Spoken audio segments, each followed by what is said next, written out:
Hello students, in next 5 or 6 minutes we will discuss a very important concept of prism which is useful both for the mains and advanced exam. That concept is, must have heard about this topic ki what should be the condition, or you can say ki what should the relation between angle of prism or index of the prism, so that the light never comes out of the second face of the prism or any angle of incidence. Language में समझाएं, अगर मैं यहाँ पे कोई भी angle of incidence डाल दूँ प्रिज्म में, किसी भी एंगल ऑफ इंसिडेंस पे लाइट उस फेज में हमेशा क्या सफ़र करेगी, टोटल इंटरनल रिफ्लेक्शन. ये कंडीशन हम लोग डिस्कस करेंगे दिस टॉपिक. तो लेट मी बिगिन. सबसे पहले काम करते हैं हमने लाइट को रेजिंग इंसिडेंस पे डाला. रेजिंग इंसिडेंस का मतलब होता है angle of incidence is maximum and that maximum angle of incidence I1 is equal to 90 degree. अगर इस एंगल ऑफ इंसिडेंस पर सेकेंड सरफेस में जब लाइट जाएगी तो वहां का जो एंगल ऑफ इंसिडेंस है R2, अगर इस कंडीशन में लिख दे रहा हूं कि if R2 becomes more than theta c for maximum angle of incidence, I repeat, अगर ये एंगल थीटा सी से ज्यादा है, what is theta c here? Theta c is the critical angle. What is critical angle? Is that minimum angle at which the light suffers total internal reflection or grazes along the boundary. So let me continue. अगर इस condition में R2 की value theta सी से ज्यादा है तो किसी भी एंगल ऑफ इंसिडेंस पे ये R2 always more than theta C. कैसे? यू नो दैट कि the sum of these two internal angles is always a constant which is called the angle of prism. तो मैं लिख दे रहा हूं यहां पे कि R1 plus R2 is always is equal to A. Correct?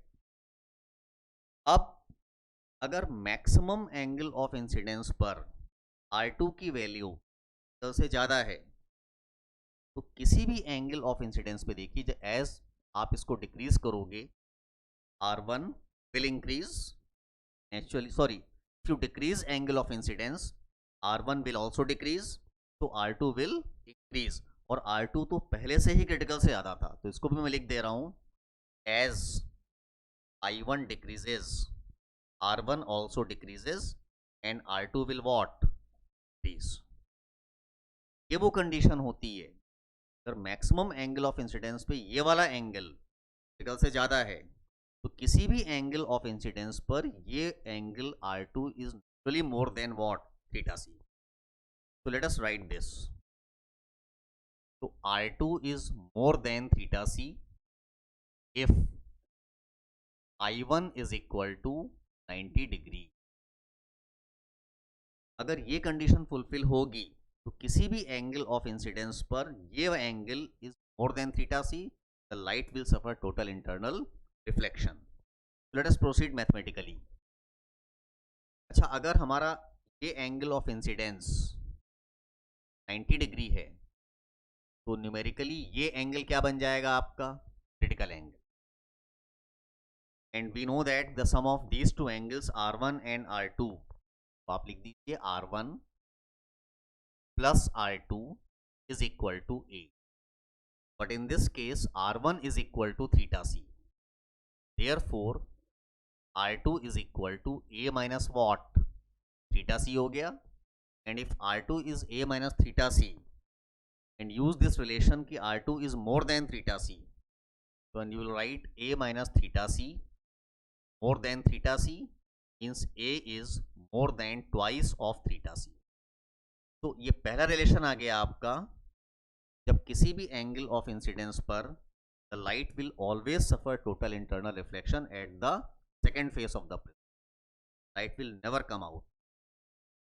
और अगर हम इसी एक्सप्रेशन को थीटा सी की value sine inverse 1 upon mu कर दें हम, तो same expression becomes think sine of A by 2 more than 1 by mu, correct. और इसके बाद हम सिंप्लीफाई करके लिख सकते हैं mu is more than cosec a by 2। तो these are the two conditions जो आपको I think you should keep in mind for examination point of view.